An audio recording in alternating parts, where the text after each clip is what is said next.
સાહેબ તમારી જોડે આપણે જે ડોલોનું વિતરણ થઈ રહ્યું છે સ્વચ્છતા અભિયાન માટેનું, બરાબર છે, તો એ વેરા ઉઘરાણી માટેનું છે કે સસ્તા માટેનું છે ડોલોનું? સ્વચ્છતા માટે. બરાબર.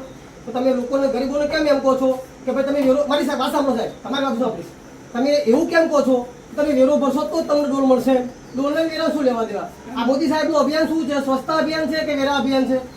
સ્વચ્છતા અભિયાન પણ છે, બરાબર. વેરા અભિયાન પણ છે. બરાબર. પહેલા કોઈ પણ વ્યક્તિ ગામનો હોય ને, બરાબર. પહેલી હવે તમને ફરજ હવે આ બોલો, પહેલી ફરજ છે વેરો ભરવો ભરવાનો. જોઈએ, વેરો ભરવો જોઈએ, બરાબર. ભરવો જોઈએ. આ મારી ટોટલ બધી વેરા પાવતીની મારી ફાઇલો છે, ઓકે છે, રાઈટ?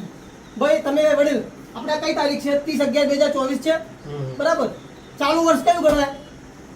ચાલુ વર્ષ કયું ગણાય? આપણું ભારત વર્ષની આપણે જે કાયદાકીય રીતે ચાલુ વર્ષ કયું ગણીએ કે 1/4 થી 31/3, તો 1/4/2024 થી 31/3/2025, તો એ વર્ષ કયું ગણાય? આ વર્ષની અંદર વેરો ચાલુ બાકી હોય તો 30/11/2024 એટલે 31/3/2025 સુધીનો વેરો આવી ગયો.